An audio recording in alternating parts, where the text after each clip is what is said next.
El veredicto di Corte di Apelación en caso di signor Schotte e signora van der Dijs abira irrevocabel door die decisión llamars di Hoge Raad na Holanda.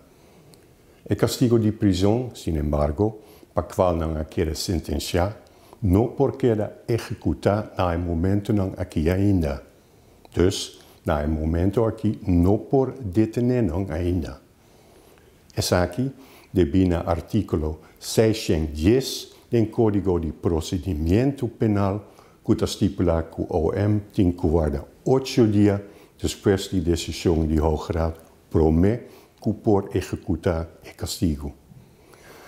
Essa aqui não conta só para o senhor Schotte e a senhora van der Dijs, pero para todo rende que cai baude é parte de lei aqui.